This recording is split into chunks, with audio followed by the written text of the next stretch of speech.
We continue to follow breaking news out of Afghanistan. Take a look at these images from the international airport in Kabul. Hundreds of people running alongside a U.S. Air Force transport plane as it took off.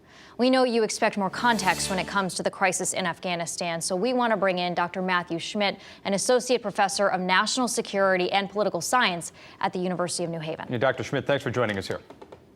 My pleasure. You know, the last 48 hours, we have seen the Taliban take control now of the capital city of Afghanistan, Kabul. The Taliban taking control in such a short period of time after 20 years of U.S. forces being in that nation. What message does this send on a global stage?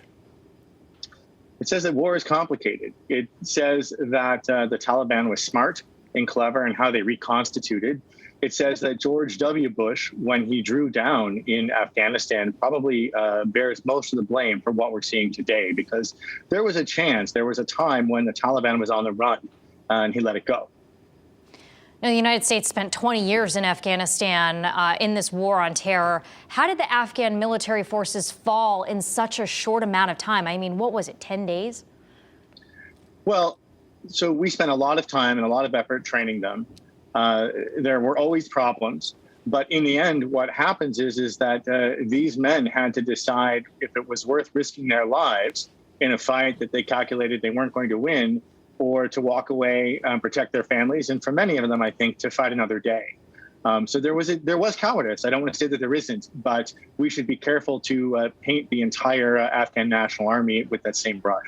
Dr. Schmidt, the original reason 20 years ago why America went into Afghanistan was for counterterrorism efforts to prevent another terrorist attack from happening on U.S. soil following 9/11. We hear the president saying that he wanted troops to come out because we weren't in the business of nation building and setting up a democracy. When did that transition happen from, in your opinion, our goal of counterterrorism to setting up a democracy or taking care of the Afghan people?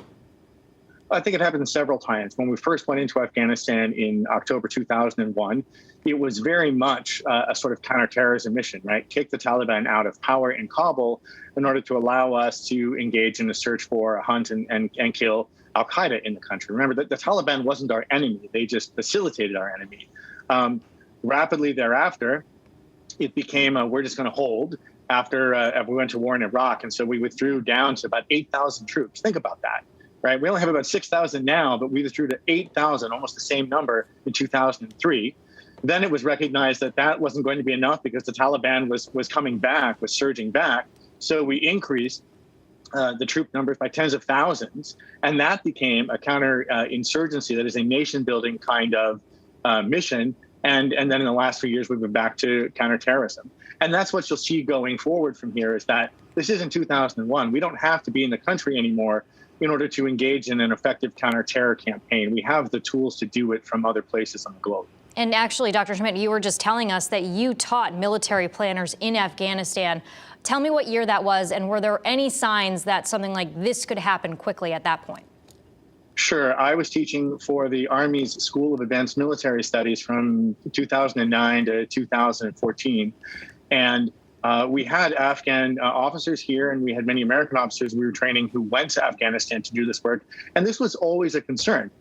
When you look at individual officers that we were training, or that my officers were training in Afghanistan, one-to-one, these were smart, courageous men. But when you start to branch out and you start to look at the people who are enlisted to do the fighting, who aren't the officers in the Afghan National Army, things change, because you have this situation of having to decide, am I willing to risk my life for a little bit of money?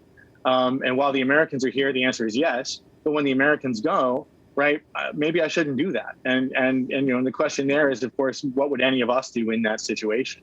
It's a 3-hour conversation that we're trying to have in 3 minutes. Dr. Matthew That's right. from University of New Haven, we appreciate your expertise. Thank you.